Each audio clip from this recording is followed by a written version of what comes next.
everybody plug in. This is going to be very important. I need all you guys to understand, okay, when you're hitting your forehand.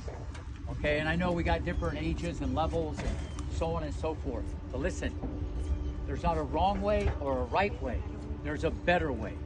And I tell you guys this all the time.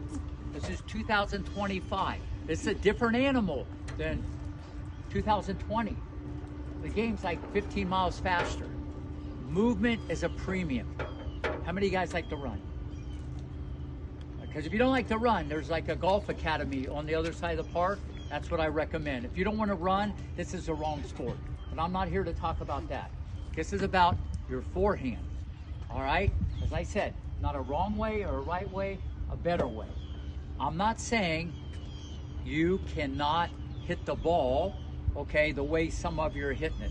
Some of you guys, the ball comes over, you turn your shoulders, and you hear me talk about this a lot.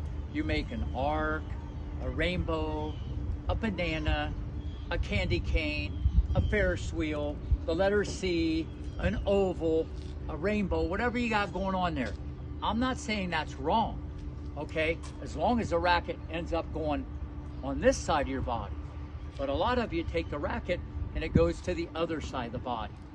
Now, I think you guys will agree, pay attention, most of the pros you see, especially the guys, they hit their forehand different. Can you guys see that?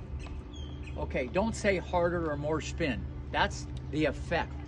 What I'm talking about is the cause or the origin of why that happens. Why? What do you see different with the way, say, Alcaraz or Sinner or someone like that hits her forehand opposed to, say, Madison Keys, who has a great forehand? What's the big thing you see? Technique. Well, no, you can't just say technique, but I like your courage, okay? Her backswing is longer. Okay, the backswing, okay, of hers goes like this, and it comes around the body in what we call a semicircle, okay? If you have enough time, or you've hit 20 million balls, you'll develop still good timing.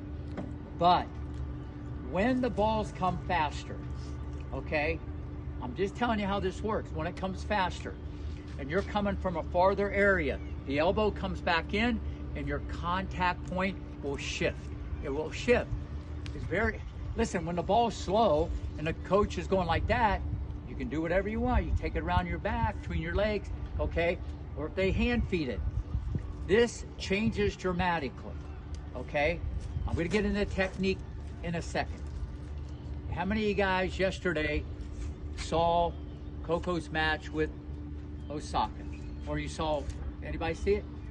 Multiple forehand errors, because it's too complicated, okay? But she's quick enough. She has loose wires. She's a great athlete, as you guys see from her brother who comes here.